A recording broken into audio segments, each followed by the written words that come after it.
Woodhouse is Communications Director for the DNC. Good afternoon, Brad. This is your party's big week, assuming we won't see... It sure is. Well, let's assume we won't see Oprah Winfrey talking to an empty chair. What can voters expect to hear from Democrats in Charlotte? Jerry, what did they say? Well, look, I'll tell you what they'll hear in Charlotte is they'll hear a president and they'll hear a party talking about policies that'll move the country forward. I mean, we'll talk about a balanced approach to create jobs and return security to the middle class. You'll hear on Friday morning, no one will guess what the president's rationale is for a second term like they did at the end of Mitt Romney's speech. He'll have a rationale. But Brad, on Friday morning, as you know, there's a jobs report coming. Are you concerned at all that that may, to some extent, steal the thunder of the president's speech? Well, look, we're always concerned about the jobs reports, not because of the report's political impact, but because, we want to see jobs continue to grow. I mean, Martin, we have had 29 consecutive months of private sector job growth to the tune of 4.5 million jobs. No one thinks it's enough, or no one thinks it's fast enough.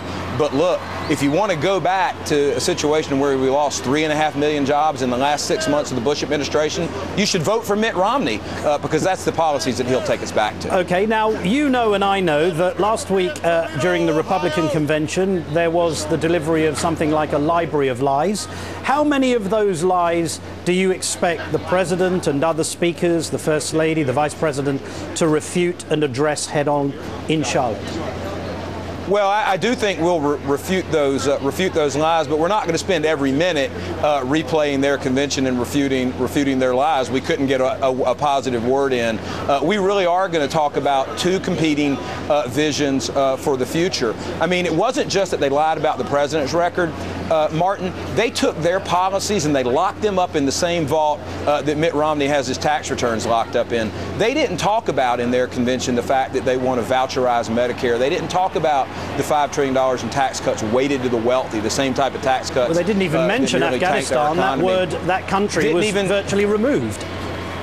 That didn't even mention Afghanistan. I mean, look, they predicted an 11-point bounce out of Tampa. I think because it was so vacuous with respect to issues and policy, and it was so full of lies on our side, they didn't get any bounce out of Tampa. It was a wasted opportunity. So, Brad, are we better off today than we were 4 years ago? Yes, we are, Martin, absolutely. There's no ifs, ands, or buts about it. I mean, when we came into office, we had seen 3.5 million jobs. When the president came into office, 3.5 million jobs have been lost in the last 6 months of the Bush administration.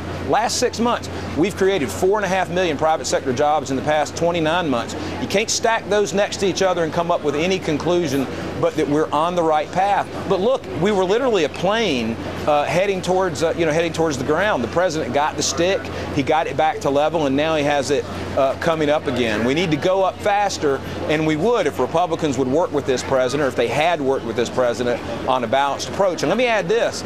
Paul Ryan will continue this mess they're saying about, people aren't better off than they were 4 years ago.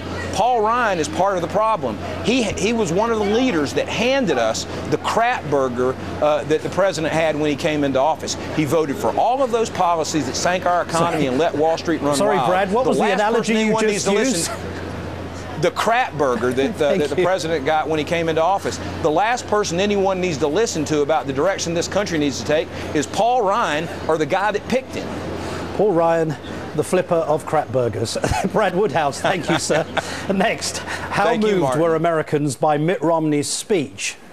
Not so much. Stay with us. Got some friends in my